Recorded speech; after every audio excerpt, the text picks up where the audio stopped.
Malaking bahagi ng bansa ang matinding inuulan ngayon at nakakaranas din ng malalakas na hangin dulot ng pinagsamang epekto ng bagyong Enteng at ng habagat.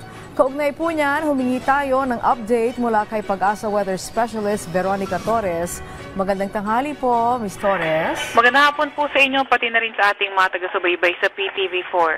Kanina ngang alas 10 na umaga, itong sentro ng mata ni Enteng ay nasa may layong 85 kilometers east-southeast ng Aurora. Ng Baler, Aurora, nagtataglay ng lakas na hangin na 75 kilometers per hour malapit sa sentro at bugso na abot sa 90 kilometers per hour. Kumikilos sa direksyong northwest sa bilis na 15 kilometers per hour. At dahil nga dito, may signal number 2 tayo sa northern portion ng Ilocos Norte, sa may Apayao, eastern portion ng Kalinga, Cagayan, kabilang na ang Babuyan Islands portion, northern portion ng Aurora, Polillo Islands, northern portion ng Camarines Norte. Signal number 1 naman sa may Batanes na lalabing bahagi ng Ilocos Norte, Ilocos Sur, La Union, eastern portion ng Pangasinan, sa may Abra na lalabing bahagi ng Kalinga, Mountain Province, Ifugao, Benguet, Nueva Vizcaya, lalabing bahagi ng Aurora, Nueva Ecija, eastern portion ng Pampanga, eastern portion ng Bulacan, Metro Manila, nalalabing bahagi ng Quezon, Rizal, Laguna, eastern portion ng Batangas, Marinduque, nalalabing bahagi ng Camarines Norte, Camarines Sur, Catanduanes at Albay. Sa malalakas na pagulan naman, 100 to 200 millimeters of rain ang dala nitong si Enteng sa northern at central portion ng Quezon, kabilang na ang Polillo Island, sa may Rizal, Laguna, Metro Manila, Cavite, Zambales, Bataan, Nueva Ecija, eastern portion ng Bulacan, Aurora, eastern portion ng Isabela, Cagayan, kabilang na ang Babuyan Islands at Benguet.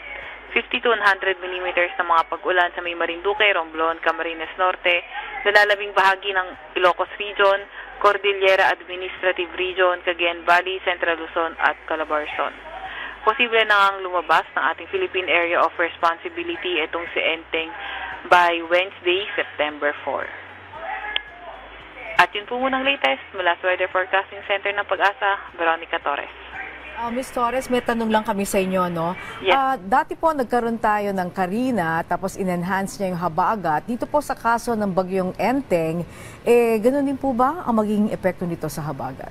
Opo, naka-enhance din naman po ito ng habagat. Although for today, yung malalakas na pag-ulan sa atin sa Metro Manila ay direktang epekto nitong si Enteng at naka-signal number 1 na nga tayo. Okay, so posible po bang magbago pa ang direksyon nito pong Enteng?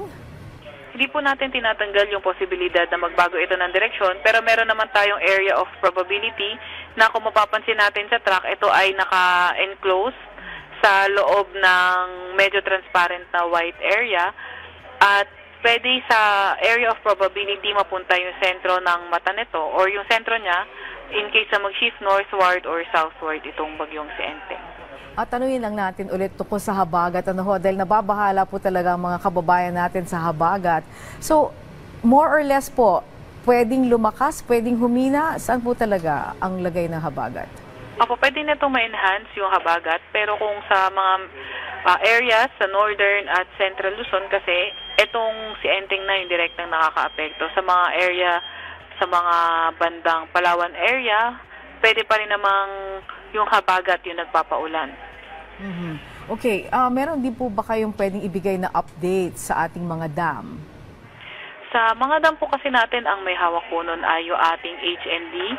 So, more on sila kasi yung mas expert sa lagay na yan. Sa area po na yan, tayo po ay more on sa weather forecasting po tayo. Alright, sige po. At ito ho, ngayong buwan ng Setyembre, kakasimula pa lamang natin, mga ilang bagyo po ang ating inaasahan?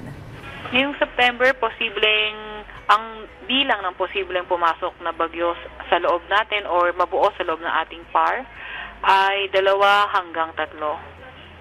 So for this month, 2 or 3 pa, okay? At yung mensahe po ninyo sa ating pong mga kababayan?